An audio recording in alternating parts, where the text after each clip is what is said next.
Welcome dear students, एक बार फिर से मैं आप सभी का अपने इस ऑनलाइन प्लेटफॉर्म में स्वागत करता हूं। प्यारे बच्चों, अनुच्छेद से संबंधित प्रश्नों का एक संकलन लेकर के एक बार फिर से मैं आप सभी के सामने उपस्थित हूं। और चलिए आज की इस श्रृंखला की शुरुआत करते हैं। बहुत ही एक्सपेक्टेड क्वेश्चंस हैं ये, 2017 के पेपर में पूछे गए हैं, है ना। तो इसलिए आपको ध्यान से समझना है। पैसेज नंबर 1 को हमने इसके पहले एक्सप्लेन कर दिया था। पैसेज नंबर 2 है, लिखा है कि डेजर्ट, पहली बार डेजर्ट का मतलब होता है मरुस्थल।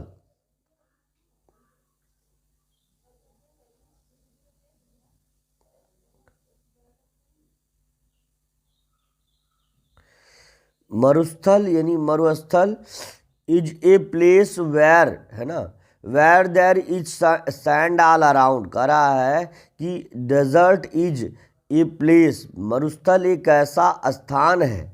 वेयर मीन्स होता है जहाँ, पहली बात वेयर मीन्स होता है कहाँ, लेकिन यहाँ पे कंजक्शन की तरह यूज होगा तो यहाँ पर लग जाएगा जहाँ। जब बीच में लगेगा तो उसका अभिप्राय हो जाएगा जहाँ।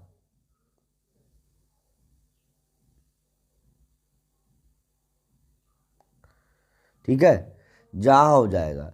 कह रहा जहाँ क्या है, there is sand all around, जहाँ there is sand all around, चारों तरफ रेत है। ऑल अराउंड मतलब होता है चारों तरफ। ऑल अराउंड मीन्स क्या होता है, चारों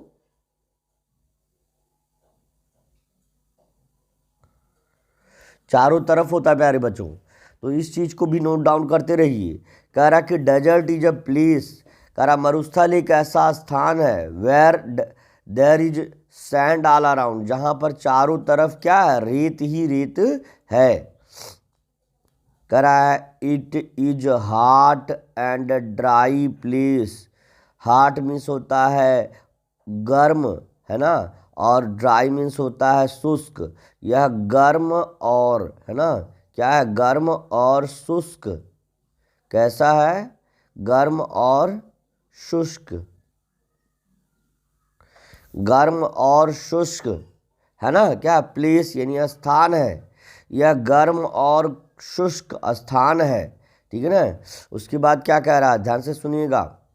यह गर्म और it is a hot and dry place, यह एक गर्म और शुष्क स्थान है। फिर कह रहा there is very little rain in the desert. कह रहा देयर इज वेरी लिटिल, यानी वेरी लिटिल मतलब बहुत कम। वेरी लिटिल का मतलब क्या हो जाएगा, बहुत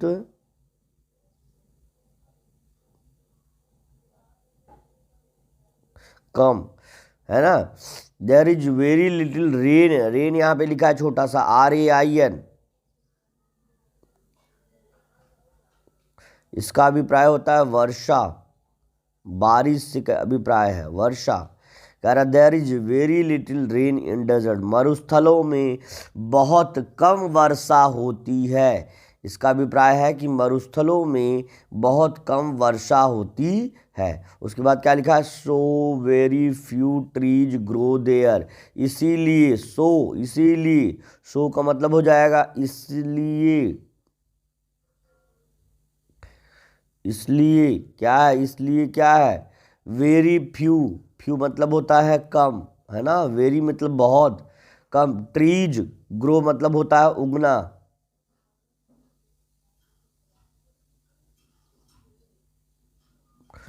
इसीलिए बहुत कम वृक्ष यहाँ पर उगते हैं, है ना। देयर मीन्स वहाँ, इसीलिए वहाँ पर, सो मीन्स इसलिए, वेरी मीन्स बहुत, फ्यू मीन्स थोड़े या कम, ट्रीज मतलब वृक्ष, ग्रो मीन्स होते उगते हैं, देयर मीन्स वहाँ, इसीलिए वहाँ बहुत कम वृक्ष उगते हैं। उसके बाद देखिए,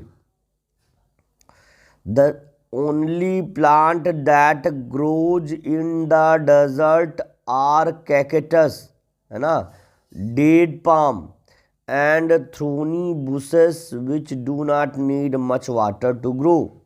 ध्यान से सुनिएगा, द ओनली प्लांट, केवल पौधे जो वहाँ ग्रो होते हैं, विकसित होते हैं, the only plant that grow in desert, करा वह पौधे जो क्या होते हैं, मरुस्थलों में विकसित होते हैं, आर कैकेटस, वो क्या होते हैं, नागफनी होते हैं, डेट पाम यानी खजूर होते हैं, एंड थ्रोनी बुसेस यानी कटीली झाड़ियाँ।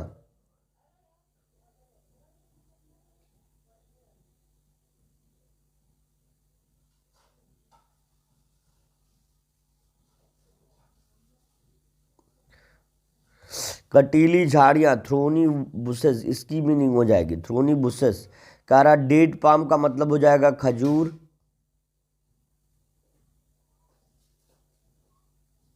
लिख लीजिए। और क्या कैकेटस है तो इसका मतलब हो जाएगा नागफनी। नागफनी।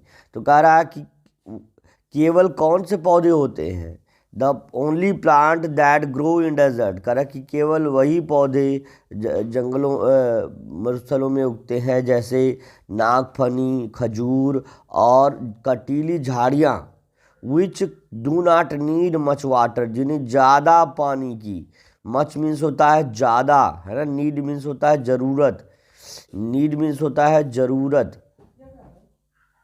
और मच मीन्स होता है ज़्यादा, ज़्यादा। ग्रो मीन्स होता है विकसित होना।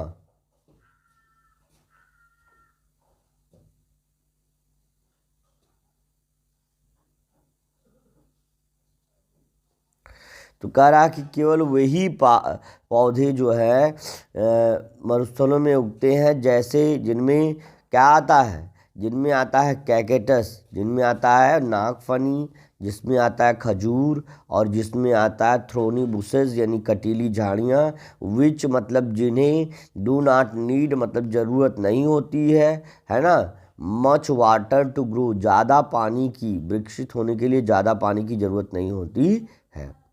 अब उसके बाद कह रहा है the Sahara is the biggest desert in the world, है ना। सहारा जो है क्या है, सहारा जो है सबसे बड़ा मरुस्थल है, इन द वर्ल्ड यानी संसार में। सहारा नाम है उसका, है ना, जो अफ्रीकन कॉन्टिनेंट में पाया जाता है। सहारा इज़ द बिगेस्ट, बिग मतलब बड़ा होता है, बिगेस्ट मीन्स होता है सबसे बड़ा।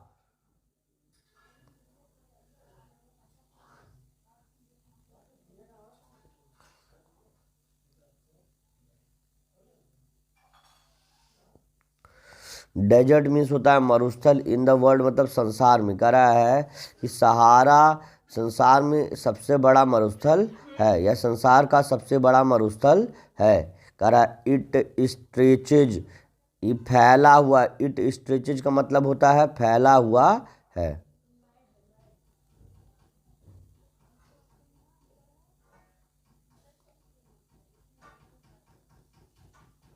फैला हुआ है। इट स्ट्रेचेज, ये फैला हुआ है ना, कहाँ तक फैला हुआ है, across the whole north Africa, है ना, अक्रॉस द होल, है ना, कहाँ तक, across the whole north Africa, पूरे उत्तरी अफ्रीका तक। हमने बताया ना अभी, across the whole north Africa, पूरी उत्तरी अफ्रीका तक यह फैला हुआ। स्ट्रेचेज मतलब होता है फैला हुआ है, across the whole north Africa मतलब पूरे उत्तरी अफ्रीका तक। The Arabian desert is also very large desert. Arabian desert यानी का मरुस्थल, अरब का मरुस्थल। अरेबियन डेजर्ट का मतलब होता है अरब का मरुस्थल। Is also very large, also means होता है भी बेटे, आल्सो मीन्स क्या हो जाएगा, भी, याद रखना इसको। वेरी लार्ज डेजर्ट, बहुत बड़ा मरुस्थल है।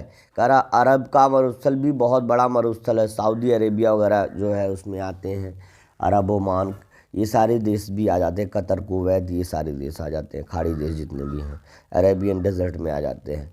इसके बाद कह रहा है इन इंडिया टू, भारत में भी, there is a desert called Thar desert in Rajasthan. कह रहा भारत में, इन इंडिया टू, भारत में भी,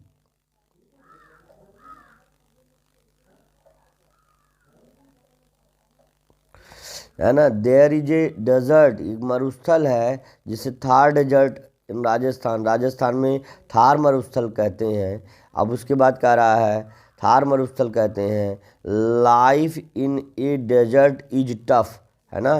टफ, टफ मतलब होता है कठिन, याद रखिए टफ की मीनिंग हम लिखवा रहे हैं। ये थोड़ा सा इसको इरेज कर दे ताकि आपको डाउट ना हो। टफ मीन्स होता है कठिन। कह रहा है कि life in the desert is tough, कह रहा है कि मरुस्थलों के का जो जीवन है वो कठिन है। The days are very hot, nights are cold, है ना। दिन बहुत गर्म होते हैं। The days are very hot and nights are cool, कह रहा दिन बहुत गर्म होते हैं और रातें बहुत ठंडी होती हैं। The days are very hot, the days are very hot, the days are very hot and nights are cool, कह रहा दिन बहुत गर्म होते हैं और रातें बहुत ठंडी होती हैं। बेटा आई होप आपको मीनिंग आ गई। देखिए तो पहला प्रश्न इस मॉडल पेपर का है आपका 2017, जो सेकंड अनुच्छेद आपको कहेंगे, जो सेकंड पैराग्राफ है उसका पहला ही प्रश्न आपका ये है कि the biggest desert in the world is in, कह रहा कि सबसे बड़ा मरुस्थल, संसार का सबसे बड़ा मरुस्थल कहाँ है, भारत में है। तो एशिया का या भारत का सबसे बड़ा मरुस्थल थार मरुस्थल है, जो कि भारत में है, यहाँ थार है। और अरेबिया में द ग्रेट अरेबियन डेजर्ट है, द ग्रेट अरेबियन डेजर्ट है।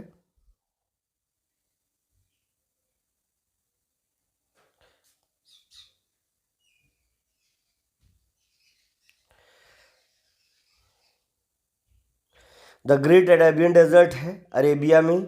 और अमेरिका में आटाकामा डेजर्ट है। अफ्रीका में यानी दुनिया का सबसे बड़ा जो मरुस्थल है वो आपका अफ्रीका में है और जिसका नाम है द सहारा डेजर्ट। तो दुनिया का सबसे बड़ा मरुस्थल कहाँ है, अफ्रीका में है। तो इसका ऑप्शन आपका हो जाएगा option number B will be right,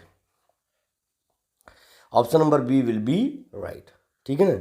अब इसके बाद अगला प्रश्न आपका है इन द डेजर्ट रीजन, यानी मरुस्थलीय क्षेत्रों में, मरुस्थलीय क्षेत्रों में क्या विशेष परिस्थितियां होती हैं, इनके बारे में आपसे पूछ रहा है। कह रहा है कि इन द डेजर्ट रीजन, मरुस्थलीय क्षेत्रों में, देयर इज नो रेनफॉल, कोई वर्षा नहीं होती। इट रेन्स हैवली, बहुत तेजी से वर्षा होती है।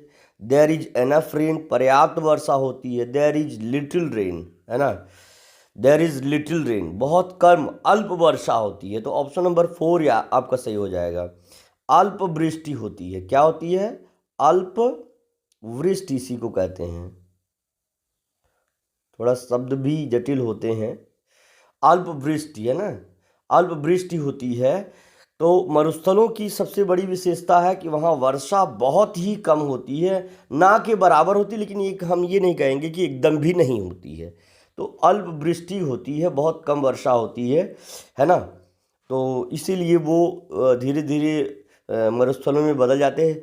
एक्चुअली होता क्या है कि कोई भी भूमि पहले से मरुस्थल नहीं होती, निरंतर जो है वर्षा ना होने के कारणों से भी धीरे धीरे क्या हो जाता है, मिट्टी जो मृदा है वो रूपांतरित होने लगती है, परिवर्तित होने लगती है और वो ऊषर धीरे धीरे रेतीली मिट्टी और फिर एक मरुस्थल का रूप ले लेती है ना। तो अगर पानी पर्याप्त वहाँ पर बराबर गिरता रहता है तो वो मिट्टी को सड़ाता है, मिट्टी को डिकम्पोज करता है, मिट्टी को में फर्टिलिटी मेंटेन करता है, उसमें ऑर्गेनाइज्म ग्रो होते हैं जो मिट्टी की फर्टिलिटी को डिकम्पोजर की तरह मेंटेन रखते हैं। तो कारण यही है कि इसी वजह से जो है कम वर्षा होने की वजह से जो क्षेत्र हो जाते हैं मरुस्थलीय हो जाते हैं। अदरवाइज़ कभी सहारा डेजर्ट भी सुंदरवन डेल्टा की तरह, सुंदरवन की तरह और जो अमेज़न का बड़ा फॉरेस्ट है उसी की तरह एक बड़ा मरुस्थल नहीं, एक बड़ा जंगल हुआ करता था जहाँ पे मानव जाति का विकास हुआ है। प्यारे बच्चों, मानव जाति का विकास सहारा डेजर्ट यानी सहारा मरुस्थल से माना जाता है कि वहीं के बड़े जो होमो सेपियंस नाम के बंदर वहाँ पर रहते थे और उन्होंने जो है वहाँ से उतर कर जब वहाँ पे जो है भुखमरी हो गई या इस तरह का स्टार्वेशन फैल गया और मरुस्थलीय ज़मीन होने लगी और वहाँ पे भोजन नहीं मिल रहा था, तो वहाँ से उतर करके वो विश्व के कई स्थानों पर फैल गए।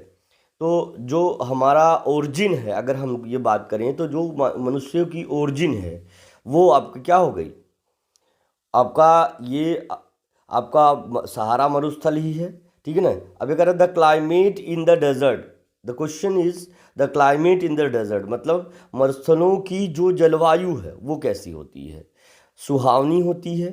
भैया सुहावने का नाम मत लेना, सुहावना,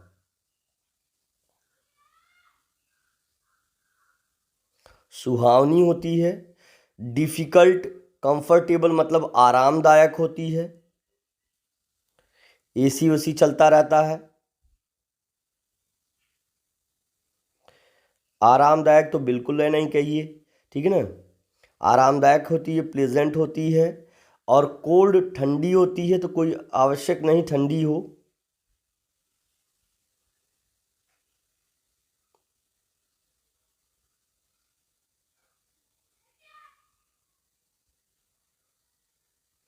ठंडी होती है। तो हम आपको बताना चाह रहे हैं कि आपने पढ़ा है कि क्या है, the climate in the desert, है ना, इज डिफ़िकल्ट, है ना, क्या है, इज डिफ़िकल्ट यानी कठोर होती है, कठोर, है ना। यहाँ पे अभिप्राय आ जाएगा कठोर। कठोर जो है यहाँ की जलवायु की स्थिति होती है। अब यहाँ पे कह रहा है डेट पाम ग्रोज, कह रहा है कि डेट पाम यानी खजूर के वृक्ष कहाँ पर उगते हैं, डेट पाम ग्रोज इन, कह रहा खजूर के वृक्ष उगते हैं मैदानों में। प्लेन्स मतलब क्या होता है, मैदानों में। आपको इसका उत्तर देना है, मैदानों में।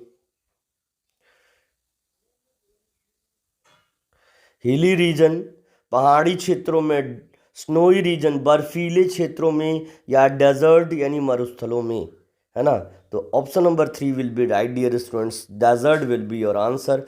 मरुस्थलों में ही डेट पाम ग्रोज होते हैं। Now the question number 85 is in front of you and you can easily answer it, everyone. I know that you are able to answer these questions because you are studying very well, है ना। तो I think you are able to answer this question, every student. Now write the answer of this question quickly, है ना।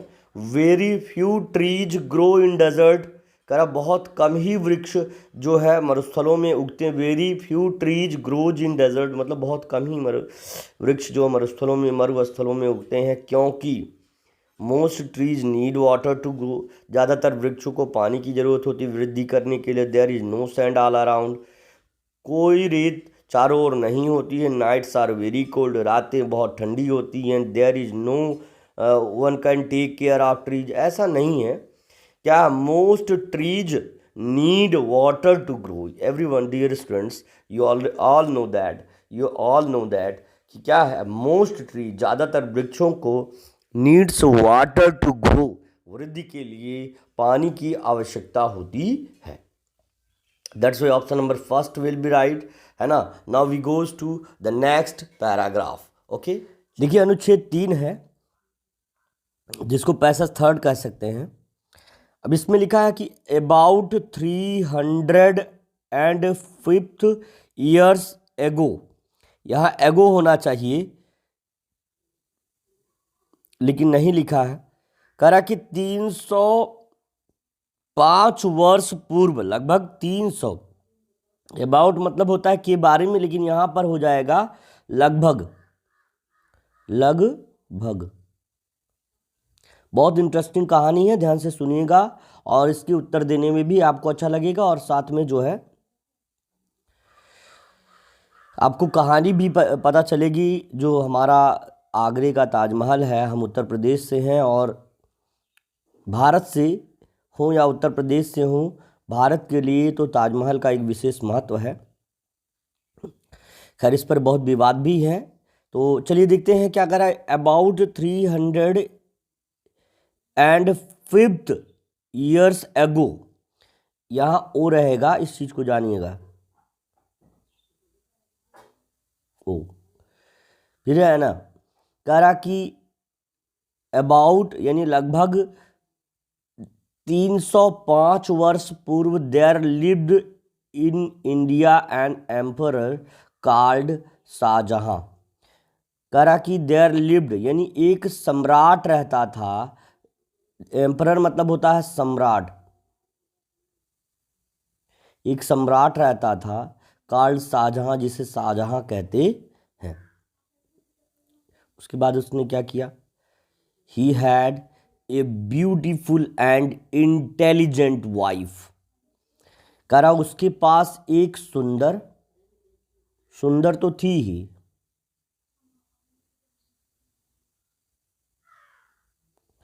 And intelligent और बुद्धिमान,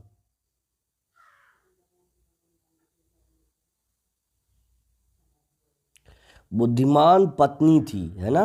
home he loved very much, जिसे वो बहुत ज़्यादा प्रेम करता था, है ना। कह रहा कि इसके उसके पास एक बहुत ही सुंदर और बुद्धिमान पत्नी थी।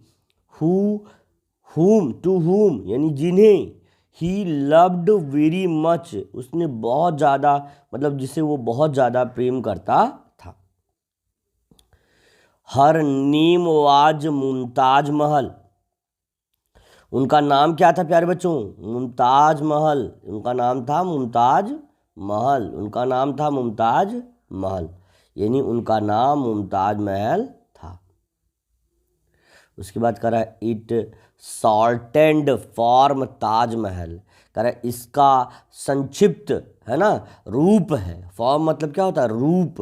ताजमहल, इसका संक्षिप्त रूप ताजमहल है, और जिसका मीनिंग होता है प्राइड ऑफ द पैलेस, है ना। यानी प्राइड ऑफ द पैलेस यानी महल का सम्मान है, महल का स्वाभिमान, महल का स्वाभिमान। यानी इतनी सुंदर थी कि वो महल के एक, मतलब उनका उनका होना महल के लिए एक शोभा थी, है ना। तो कह रहा कि इन 1630 1630 में this beloved wife of emperor died. कह रहा है बिलव्ड मतलब यहाँ पे प्रिय, प्रिय होता है भैया, प्रिय, प्रिय, है ना। कह रहा है कि इस सम्राट की सबसे प्रिय पत्नी क्या हो गई? डाइड यानी मर गई। 1630 this beloved wife of emperor died. कह रहा 1630 में, है ना, सम्राट की ये सबसे प्रिय पत्नी क्या हो गई? मर गई। द एम्परर डिसाइडेड, सम्राट ने निश्चय किया। एम्परर मीन्स होता है सम्राट, और डिसाइडेड मीन्स होता है निश्चय किया।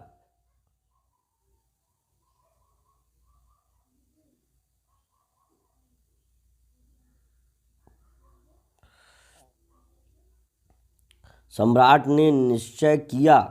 क्या निश्चय किया भाई? सम्राट ने निश्चय किया। क्या निश्चय किया? ध्यान से सुनिएगा।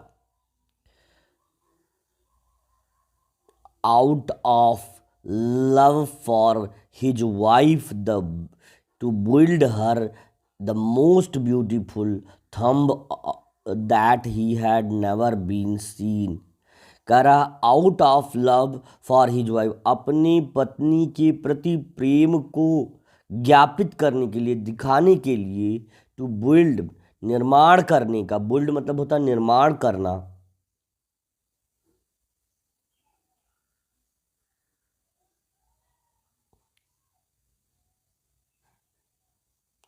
निर्माण करना, निर्माण करने का निर्णय लिया। क्या है? हर मोस्ट ब्यूटीफुल थम, ये बहुत ही सुंदर, है ना, स्मारक। थम मतलब क्या होता है? स्मारक।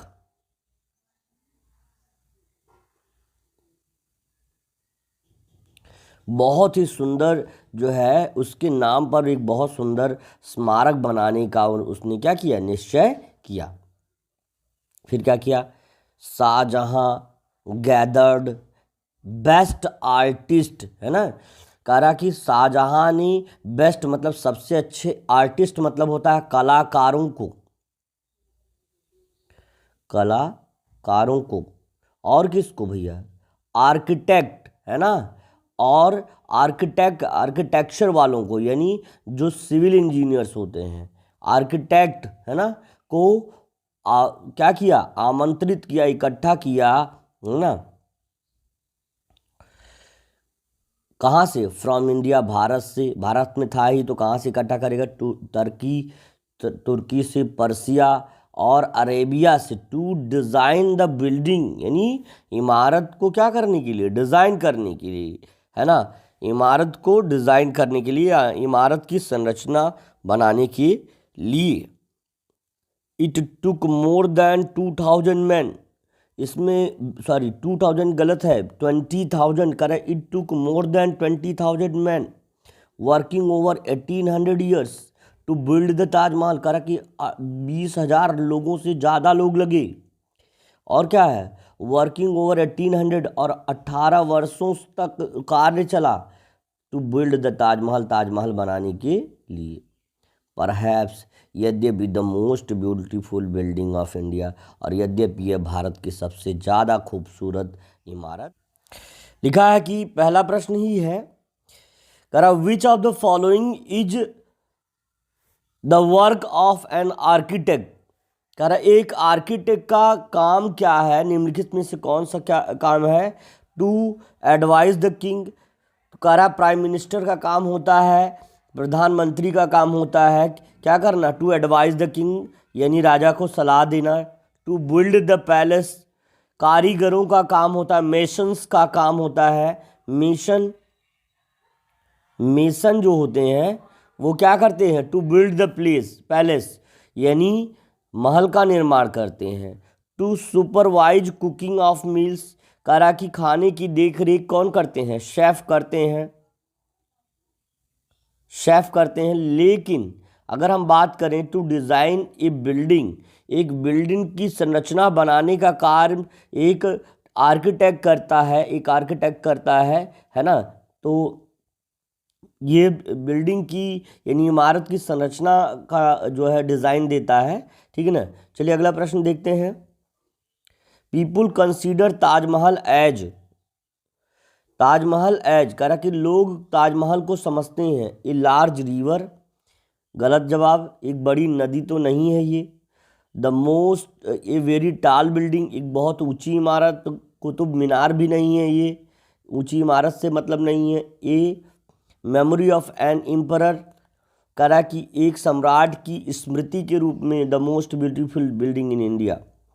तो यहाँ पे सब लोग जो है इसे क्या है, लोग भारत की सबसे खूबसूरत इमारत की जो है इसको लोग समझते हैं, है ना। भारत की एक सबसे खूबसूरत इमारत है, इसको सुंदर इमारत लोग समझते हैं। लोग जो है इसे भारत की सबसे खूबसूरत इमारत समझते हैं। That's why option number 2 will be right. फिर लिखा है Which one is the statement agrees with the paragraph, का निम्नलिखित में से कौन सा कथन है ना पैराग्राफ को एग्री करता है यानी संतुष्ट करता है? Shahjahan wanted to build palace for himself, Shahjahan स्वयं के लिए एक महल बनाना चाहता था, गलत जवाब है। फिर लिखा है artist and architects from India ask Shahjahan to give them work, करा कि जो कलाकार और शिल्पकार हैं भारत के, उन्होंने ही उससे कहा कि यह कार्य उसको दें, तो ये बाबू गलत है, ये कथन भी गलत है। आगे है तीसरा है pride of the palace means Shahjahan, करा कि प्राइड ऑफ पैलेस का अभिप्राय शाहजहां है ना। और Shahjahan decided to build a beautiful tomb for his beloved wife, करा pride of the palace means Shahjahan, तो प्राइड ऑफ पैलेस मतलब होता है मुमताज महल अपनी पत्नी को, तो यानी चौथा ऑप्शन आपका सही हो जाएगा। शाहजहां ने अपनी सबसे प्रिय पत्नी के लिए यह इमारत या स्मारक बनवाया। देखिए अगला है प्रश्न, लिखा है कि which one of the following is not a pair of associative with building, करा कि इनमें से कौन सा ऐसा शब्द है, जोड़ा है जो किसी इमारत से जिसका कोई संबंध नहीं है? Painter and carpenter, teacher and doctor, architect and engineer, mason and plumber. देखो पाइप का काम करने वाला प्लम्बर और दीवार की चिनाई करने वाला, जुड़ाई करने वाला होता है मेसन, तो ये दोनों तो हैं, इसलिए हमारा विकल्प ये नहीं होगा। ये कह रहा है कौन से नहीं है, आर्किटेक्ट और इंजीनियर का भी कार्य होता है, ये भी हमारे लिए सही विकल्प है, लेकिन हमें नहीं चाहिए, इसका कोई रिक्वायरमेंट नहीं है। पूछ रहा है कि कौन सा, नॉट पेयर है ना, नॉट पेयर। तो टीचर और डॉक्टर की कोई रिक्वायरमेंट नहीं होती बिल्डिंग बनाने में, तो that's why option number 2 will be right, है ना। और इसके बाद है अगला पैराग्राफ है ताजमहल। ताजमहल वॉज बिल्ट, कह रहा कि ताजमहल बनाया गया out of love for Mumtaz Mahal, because Mumtaz Mahal was very intelligent, क्योंकि मुमताज महल बहुत बुद्धिमान थी। और फिर उसके बाद लिखा है to let the world to know Mumtaz Mahal was beautiful, कह रहा कि संसार को जानने के लिए कि जो है मुमताज महल बहुत सुंदर थी। Mumtaz Mahal to protect Mumtaz Mahal in his enemies, उनके शत्रुओं से मुमताज महल की सुरक्षा करने के लिए। तो भैया ये कथन जो है, ये तीनों कथन सही नहीं है। अपने प्रेम को व्यक्त करने के लिए, मुमताज महल के प्रति अपने प्रेम को व्यक्त करने के लिए जो है उन्होंने यह स्मारक बनवाया था, है ना। अब उसके पीछे जो है चाहे जो भाव रहा हो, लेकिन ये सबसे पहला भाव है कि उन्होंने अपनी इस स्मारक को बनवा करके अपना जो है प्रेम उनके प्रति, है ना, शो किया था, दर्शाया था, दिखाया था। ठीक ना। आपको आज की क्लास कैसी लगी ज़रूर बताइएगा, ठीक है ना। मिलते अगले सेशन में, तब तक के लिए thank you, best of luck, see you tomorrow. अपना ख्याल रखिए, मेहनत से पढ़िए, आगे बढ़िए।